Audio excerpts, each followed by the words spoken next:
Good evening, everyone, and welcome back to the Brian Crombie Radio Hour on Saga 960, digital marketing, and how you make a name for yourself and get your word out in this current world where it seems like we've gone through 8 years or 12 years of digitization in the last 8 to 12 months of the pandemic is clearly an issue that we're all focused on. And a friend of mine, an old friend of mine who I knew through the Mississauga Summit and the Mississauga Board of Trade, is an expert in that area. And so I reached out to him and asked him to join us tonight. Husam Jandal is with us. He is an internationally renowned business strategist and marketing consultant. He's based here in Mississauga. He helps businesses drive growth through innovative digital marketing and business transformation strategies. And it's a pleasure to have you on our show. How are you today? Thank you. I'm doing very well. Thanks for the invite. Excellent. So tell me, how did you get this business going? Digital marketing seems to be something that there's a whole bunch of people that think they're expert in it, and you really truly are. How did you become such an expert? Oh, that's a good question. So I've always wanted to leave the biggest impact on entities and on the economy as much as possible. And this was even before I go to school, when I was quite young, a teenager. I really was thinking about how can I make the biggest impact, especially on businesses, because I believe businesses and the economy drive a lot of the things that we do day to day. And that's really what led me to, at that time, more than 20 years ago, to wanting to specialize in the digital marketing field. At that time, more than 20 years ago, it wasn't called digital, it was just called the internet. And at that time, the biggest search engine used to be Yahoo and AOL. Things have changed a lot since then. Yep, big time. But that's really what led me to decide to specialize in this field. And you said that you went to school for it. What was your education? I studied management of information systems. And later on, I ended up actually teaching digital marketing and e-business to master level students in Dubai and in Singapore, just because of the level of experience that I was able to acquire during the years of being in this field. Teaching it, that must have been interesting. It was different. It was fun. I don't mind doing it again. It was quite exciting because when you're working with students, you're constantly thinking outside the box. So we did come up with some innovative e-commerce ideas between myself and the students that I taught at that time. But yeah, and I also ended up training some of Google partners as part of my practice, kind of helping them to understand the different platforms offered by Google and how they can make the most of those marketing channels. A Google partner is an authorized agency that gets special support and access to Google platforms such as Google Ads, Google Analytics. Some of those are familiar for some of the businesses using them today. So those are called Google partners. They have to go through a certain level of certification, accreditations, and training. And I was really delighted to be part of that experience and really helping them make the most out of what Google has to offer. Fascinating. We're chatting tonight with Husam Jandal, who is internationally renowned business strategist and marketing consultant specializing in innovative digital marketing and business transformation strategies. We're going to take a break for some messages and come back more with Husam in just a minute. Stay with us. Welcome back to the Brian Crombie Radio Hour on Saga 960. We're chatting tonight with Husam Jandal, who is a marketing consultant and a innovative strategist that helps companies transform themselves primarily through digital marketing strategies. Husam, maybe tell me about some of the marketing and business growth strategies and how they've changed during the pandemic. Sure. Well, we've all changed during the pandemic, and businesses are no different. With the lockdowns that we've been through and the work from home concept that many businesses were very much forced to adapt to and adopt for their environments. They had to be innovative, and they continue to have to be innovative to make the most out of what they have, given the circumstances, i.e., the COVID restrictions in particular. For example, a lot of businesses used to spend significant amount of dollars on things such as events, conferences, trade shows, etc., most of which were canceled completely or rescheduled during the pandemic and even during these days. And what was the alternative to them, and is the alternative to them, is to further expand into the digital space, because that's really the only media that continue to be utilized, not just utilized, it had an exponential growth during the pandemic because it was really the only mean of communicating with, between businesses and their target audience. How does a business decide what channels to use when wanting to market? Well, it depends. I always say that you need to fish where the fish are. And I think I did write an article maybe 7 or 8 years ago, 7 things that you can learn from a fisherman, from a business and a marketing perspective. So at the end of the day, a business will have to fish where the fish are, i.e. where their customers are. For example, if a business is offering business products or services, i.e. in a B2B environment, they shouldn't be spending time on TikTok, for example. Right. And vice versa. If we're talking about a B2C or a business to consumer type of business, and let's say they're selling coffee beans, they shouldn't be spending too much time on LinkedIn either, if that makes sense. So you fish where the fish are. So let's talk about a restaurant in Mississauga. Where would they want to fish? Well, they will need to fish in multiple places and have the right bait at the right place. So, for example, they will need to have an excellent online reputation, a good place to hold and store the reviews that they receive from their customers, encouraging their customers to write reviews for them or record reviews in the form of audio or video files and having them published online. So managing the feedback from their customers and having it well presented on the internet is crucial. Of course, having presence on social media, on the relevant social media platforms such as Facebook and Twitter, and even TikTok for a restaurant would be a useful platform for marketing themselves. Search engines are a media that cannot be ignored, just because we tend to start our internet journey on a day-to-day basis through search engines such as Google and Bing, etc. Email marketing is also very powerful, as well as SMS marketing, which has risen a lot over the recent period. It kind of died a few years ago, and then it has risen again with more smart messaging through SMS marketing channels. So those are all kind of possible channels that a restaurant can use. Okay, and how would that be different if you were talking about a professional services consultant? A professional services consultant, they will need to make LinkedIn a daily venue for them to network, build relationships, connect with people who they know or people who are they are interested in knowing and establishing deeper relationships with them. So I would say for a professional service provider, LinkedIn is important. Of course, more importantly is to have a home for them on the internet in the form of a website. Yes, having the different profiles that we individually own are good, including the ones that professional service providers have.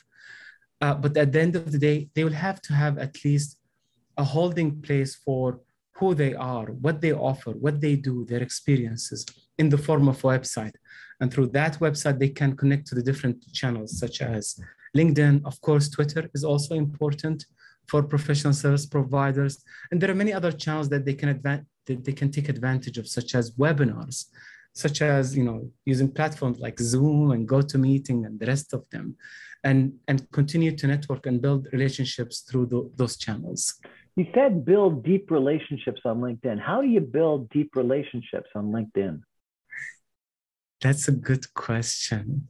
So it's like how you do it in an offline situation, but on the platform, and then extending outside the platform from there.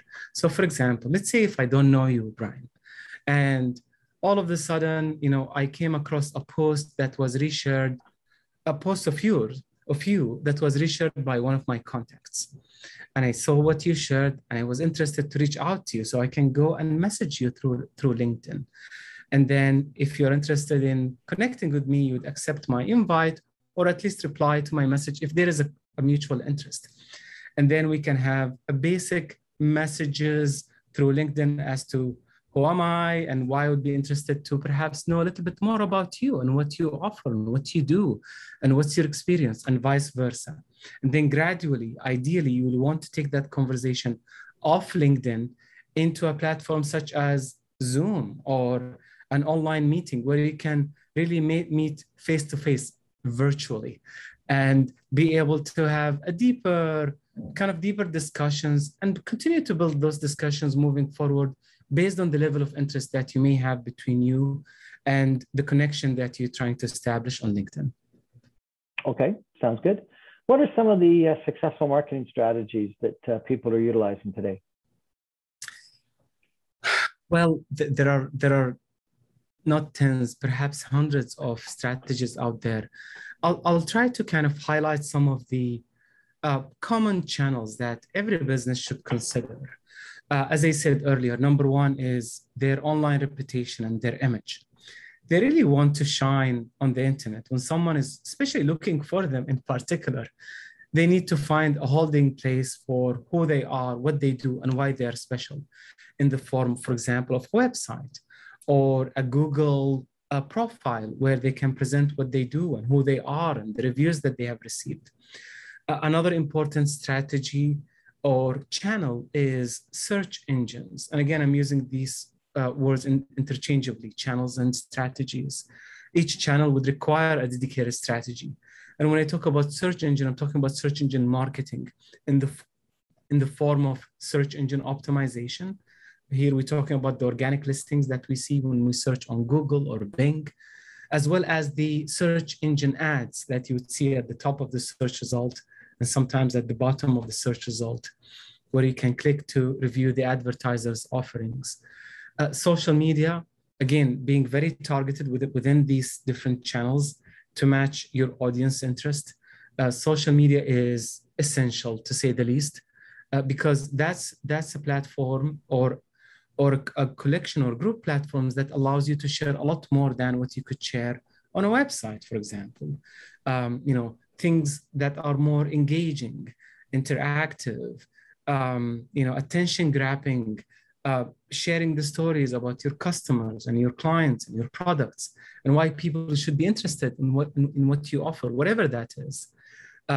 Email marketing is one of the oldest digital marketing strategies and one of the least utilized today, just because people either don't know how to make the best use of that channel, or they're just too afraid because of the regulations around email marketing.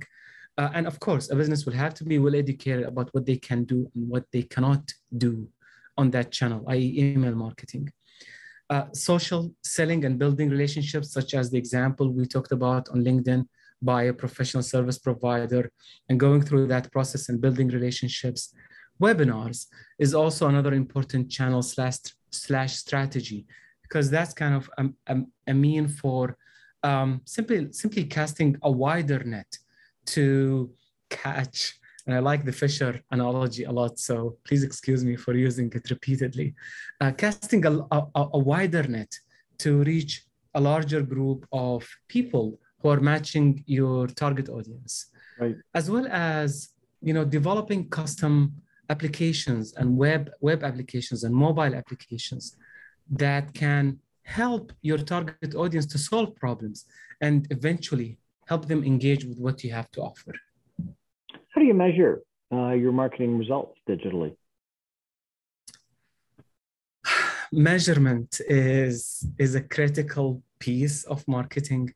And as they say, if you can't measure it, you can't manage it. And therefore, you can't even improve it. There are two types of measurement or metrics that a business should focus on. One is the micro measurements or micrometrics, and the other group is macro metrics. Micrometrics are typically channel specific. So a micrometric, for example, could be how many fans you have on Facebook, how many likes you got from a particular post. So those are all micrometrics that have to be measured by marketing professionals in order to continue to improve them. And the other group of measurements or metrics would fall under the macrometrics category. And those are typically large business metrics, such as how many leads, how many inquiries, how many people requested a quote, how many people requested a proposal, how many people ended up becoming a client, and the ROI from all of this, from all of these efforts in the form of deals, new clients, sales, etc. I follow you on LinkedIn and you post almost every day. Do you have like a rule that you're going to post something every day? I do. I actually create a monthly social media calendar. Every month, I spend several hours trying to brainstorm what my target audience would be interested in reading about and learning about. And I have a comprehensive content marketing strategy, which includes social media posts, articles, videos, webinars, and so on and so forth. And those activities are not necessarily to produce new business for me, although it's nice to have, but I'm quite happy at the moment as far as the number of clients and the business that I'm producing. But I continue to do so because I want to remain top of mind with my audience. I want to continue to be in front of them and for them to hear from me and for me to continue to share what I know and help them to grow directly or indirectly. You posted an interesting quote a couple of days ago that said, if content is king, then conversion is queen. What do you mean by that? I'm glad you noticed that social media post, Brian. Thank you. So a lot of people spend endless time producing content, right, left, and center in all formats, articles, videos, social media, images, infographics, you name it. But the challenge is that how to convert all of that effort into results, tangible business results. And that's what I mean by conversions, i.e. converting the effort that you put into content marketing by having people converting into becoming active audience and active advocates of what you are talking about and what you are promoting or communicating, and eventually becoming clients of what you have to offer and users and customers of what you have to offer as a business. So yes, content is king, but unless that king has a supporting and active queen in the form of converting that content effort into new clients and new customers, then that king will be quite lonely and may not do much. We're chatting tonight with Husam Jandal, a digital marketing expert. We're going to take a break for some messages and come back more with Husam in just a minute. Stay with us, everyone. Welcome back to the Brian Crombie Radio Hour on Saga 960. We're chatting tonight with Husam Jandal. He is a digital marketing excellent and a specialist, an expert in marketing and business transformation strategies. And he's got a bunch of awards and recognition that supports that. Husam, who are your ideal clients? I did work with all types of businesses from all around the world, from a one-man show all the way to Fortune 500 and some Fortune 100 companies that I was happy to work with. However, after 20 years doing what I like to do and enjoy to do, I realized that I enjoy working most with mid-sized businesses that are privately owned with the criteria of having the owners in the business and having a very strong desire for growth. If these elements are not there, I typically will have a misalignment between a potential client, and I would most probably not like or not enjoy working with them. I have to have the same objective as my clients, and typically that is growth, exponential growth. Exponential growth. How do you work with these clients? Do you talk to them every day? Do you email them every day? Do you meet with them in person? Do you do Zoom? How do you meet with them? How do you work with them? That's a good question, Brian. All of the above. Typically, I become an extension of the client's business management team. I usually become the trusted resource for anything that has to do with growth, with really helping the business to move to the next level up. I constantly stay in touch with my clients on a daily, hourly, weekly, and monthly basis, and we cover different things during these periods. That's how I typically work with clients. And of course, I use all of the available communication channels, mostly digital though. And how do you charge them? Is it an hourly or a retainer, or what's your typical charge? I typically evaluate each engagement in terms of how much effort I'll have to put into it. Looking at the existing infrastructure of their business, how much change will need to be done, and then I'll scope my engagement accordingly. And typically my fees are also calculated accordingly. What makes your approach unique? So from my experience, for a business to grow, and especially when we talk about marketing, because marketing is the most important driving force for growth. Typically, a business will have two options. They will either hire employees, full-timers, to help them with their marketing objectives, or they will go out to market and try to find a marketing agency. Unfortunately, most of the time, those two options won't work as expected. Especially when we talk about marketing agencies, just because most of the agencies out there are generalists. They do claim to be they do claim to be jack of all trades, but a master of none. Yep. They might be good in creating a video, but they claim to do search engines as well. Well, that's very hard to believe because these things require completely different skill sets. And the same also applies when you go out to market and hire new employees. We talk about training and making the right choice. And sometimes by the time a business realizes that a full-time resource is not really the right match, it will be way too expensive for them to recover from that decision and make an alternative decision. And that's why with my approach, I come in with wealth of experience, having worked with hundreds of businesses, and also being very particular about the growth objective. As I said earlier, if that objective is not strong enough in my potential client's mind, then I would probably want you don't want to do it. I don't want to do it for sure. Give us a sense of what you've been able to achieve with your client, with one client. Give us an example if you could. Sure. One of my most interesting clients, who used to be based in Texas, in El Paso, they are in the finance industry. And I started working with them back in 2015. And at that time, they were doing around $500 million in revenue. And in 3 years, and again, they meet my target market or my target client criteria, i.e. the business owners are in the business, they're wanting to grow, etc. So they very much entrusted me in that growth objective. And in 3 years, I was able to get them to the $1 billion revenue level. And a year later, they sold the business for a lot of money. I stay in touch with the owners who have retired and vacationing continuously. I envy them in a good way. I get to see their pictures on Facebook from all around the world having Fantastic. fun. And they have become friends. Excellent. Well, that's a good story. So let's do a little case study. So let's say you have a radio show It's on every night, and you've also got video casts that you post and podcasts that you post. What would you do to market it?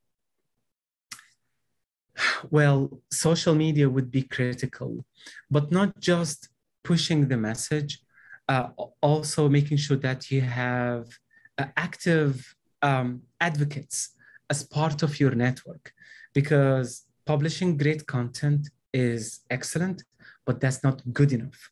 You need to have all the right ingredients, all the right pieces, like on a chessboard, that will allow you to have your movements, the desired movements happening in the right sequence. And therefore, you need to go beyond just pushing content to developing a network of advocates and making sure that you're also engaging with your audience, because social media is reciprocal. So for you to get the attention of your audience, you'll have to be also giving attention to what they do and what they talk about. So social media is extremely important. Email marketing is so unutilized by media broadcasters and media producers. So having a basic email marketing calendar put together for every single event, for every single production is crucial.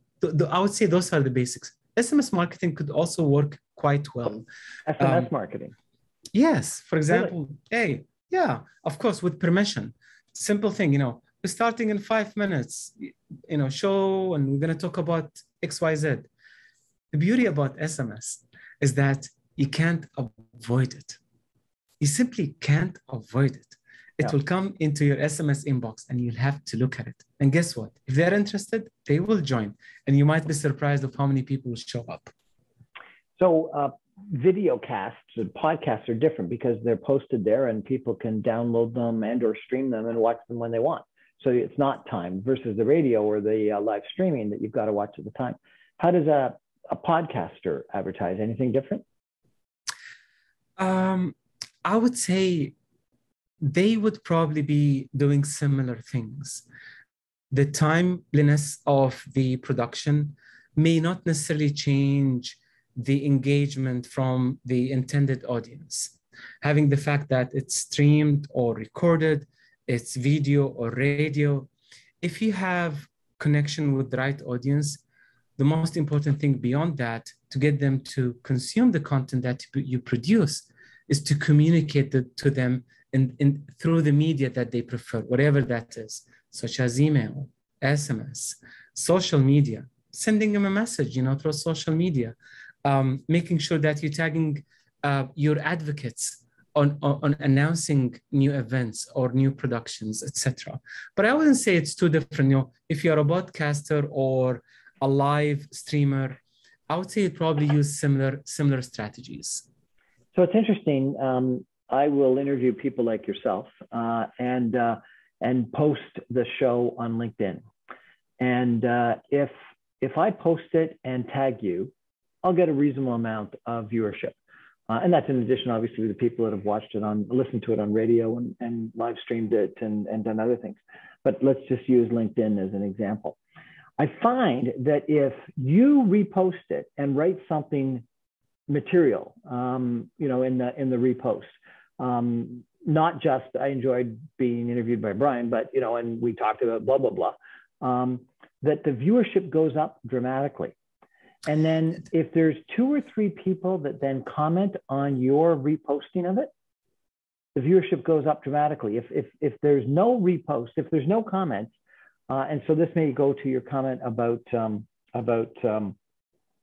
having those advocates, yes. and interaction.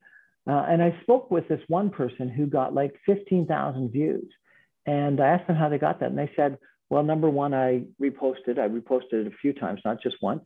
And I asked a couple of friends to make some comments, and so that they were generating some of that interaction. But by generating a little bit of interaction, they got a ton of interaction and views. Does that make sense? Yes. Yeah, absolutely. And the best way to understand that is to reflect on a similar example offline.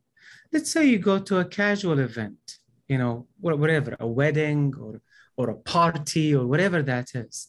If someone says something good, and all what you reacted to that good thing that was said is just by showing your thumb up, that's not as strong as me saying, hey, did you hear what just Brian said? This is absolutely amazing. See, it's the same thing. So when we communicate on social media, we shouldn't be forgetting how we should communicate, how we typically communicate offline, because that's what really works. When I see your post saying, I just did this, interview with Husam Jandal, I wouldn't just be resharing and say, hey, I just did this interview. Well, that's good for you. That's not good enough for my audience to engage. I would probably say, hey, I encourage you to watch it because we talked about a couple of things that are, that would really matter to you, especially that thing. You'll get the details through the video. So now I'm making it more intriguing and I'll become an advocate for you. So developing such advocates is crucial. And we tend to do that offline. Sometimes we forget that online and offline are the same. It's just different media. I've been posting typically on Instagram short videos every once in a while announcing what some of the upcoming shows are. I've had people tell me that they don't read the written posts of the upcoming shows, but if I actually do a video, that they watch the video, and it's a 2 to 3 minute video, and they watch it and they get, again, far greater viewership and then follow up viewership of the show. Why would people pay so much more attention to a video than they do to a written post?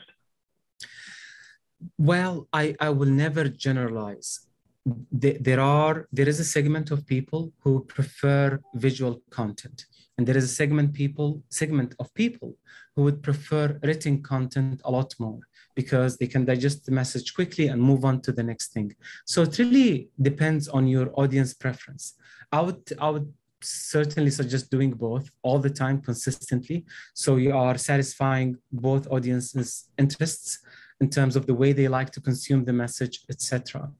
But again, I would say if I'm using you as an example, if you allow me to use you as an example, Brian, and your show, or your episodes, I would say you should also be reaching out to your audience and informing them. People don't live on social media, but it's hard to avoid an email from you or an SMS from you. And guess what? They will love it. They will enjoy it because you're giving them and offering them free knowledge, free information through the experts that you're interviewing. Okay, and so therefore you said one of the things is to convert people into conversion. And so how does one do that? How do you get a revenue model out of podcasts? Sure. Is it okay if I continue to use you as an example? Please. Sure. So thank you. So one is you want to further deepen the engagement with your audience. So for example, if you know that you have someone who likes what you do, from time to time, they press the like button or the heart button on Instagram, you may want to try to convert some of them to become subscribers of your newsletter, which I hope you will introduce if you don't have one already. I haven't. Okay, well, here is a free advice. So ideally, you will want to have that newsletter. And as they engage with your newsletter and they start to consume more of your content, you can gradually start introducing other products. And naturally, just because they have been engaged with you and they know what you offer and they know what type of quality that you present to them in terms of the content, they would also eventually be engaged with further offers that you may have. Fascinating. And what about the future of social media? Do you think that Facebook, Instagram, TikTok are going to continue, or is there going to be something brand new, like virtual holographs or something like this? Like what a decade ago or 2 decades ago, email was invented, and faxes were around. 4 decades ago? Faxes have disappeared. Landlines have almost disappeared. What's going to be the future of social media? Is it around forever or just for a while? It will be around forever. It may evolve into different formats. For example, when you look at TikTok and you can imagine something like TikTok 10 years ago, you wouldn't believe having something like this picking up to the level that it is today. So social media is there to stay. It will continue to evolve. It's a category. It's like search engines. For example, Google today is not like AOL or Yahoo 20 years ago. You go on Google and now you get rich content, rich information between search listings, maps, videos, images, suggestions, all of that stuff. So I don't think social media will go away, but it will continue to evolve for sure. Husam Jandal, thank you so much for giving us your expertise today. If people want to follow you on LinkedIn or somewhere, what do they do? They search for my name, Husam Jandal. And if they want to get to your website or get your newsletter, do you have one? Yes, Husam Jandal as well. HusamJandal.com. They'll be able to find my website and find all my social profiles. And I'll be happy to engage with those who need help. We're going to take a break for some final messages and come back with Husam Jandal with some concluding comments in just a minute. Stay with us.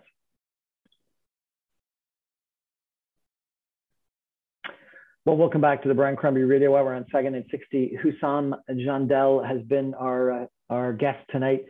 He's a digital marketing expert. He's a strategist. He's a transformational leader. He helps companies around the world do better from a marketing standpoint and from a business strategy standpoint and transform their business strategies. And he's given us a lot of, I think, really valuable ideas. Husam, you've worked with a bunch of different companies that have tried different marketing strategies, different digital marketing strategies, some that have been successful and probably some that have been less successful. What lessons learned have you got for us to sum it all up? I would go back to my fisher analogy or fishing analogy. What matters in terms of growth decisions for a business is that doing that one thing that will make a difference and making sure that before doing it, that you've done the homework to realize that that thing would actually produce the results intended. And that takes me to being super targeted with the company's approach about their target audience, understanding who's their ideal customers and ideal clients. Where do they go on digital media and elsewhere? What are their pain points? What's their, how do they think? How do they imagine or come to the conclusion that they need the help of a particular provider or a service or a product? And then making sure that everything is lined up in a well-engineered manner. I use the word engineered because that's really what makes the difference. Having everything aligned between what you offer as a business and what your target audience needs and pain points is the perfect advice that I can leave with our audience today. Awesome. Great. Last question. So I've been told that there is a perfect time to post on LinkedIn and a different perfect time to post on Facebook. What do you say? I think those are good general suggestions based on global statistics. But at the end of the day, I would go back to your target audience. Is your target audience an early morning risers or a late night owls? If based on that, then you can work accordingly. I actually was completely surprised. One day, oddly, I had a LinkedIn article published just around midnight. I think it was close to Christmas. I really wanted to get all of the things that I need to do out of my way so I can focus on the holidays. And I did publish at midnight. Not the Christmas night, I think the night before or the one before. And the amount of engagement I got from that odd article published at a very strange time, which I've never used, near midnight, was stunning. So at the end of the day, think about your target audience. When do they go use those channels and make sure that you post at that time? Husam Jandal, thank you so much. Remind us your LinkedIn and your website. My website is husamjandal.com. And my LinkedIn is the same, linkedin.com/Husam Jandal. Thanks so much for joining us. Really appreciate it. Some great suggestions. Well, that's our show for tonight, everyone. Thanks for joining us along with Husam Jandal. I'm on every Monday through Friday at 6 o'clock on 960 AM. You can stream me online at www.960am.ca. You can get all my video casts on Facebook, on Instagram, on LinkedIn, and on YouTube under the Brian Crombie channel. And you can get all my podcasts on my website, briancrombie.com, on saga960m.ca and on Audible, Apple Podcasts, on Speakeasy. Thanks for joining me. Take a chance with me. Listen up to one of my shows. Really would appreciate the attention. Good night.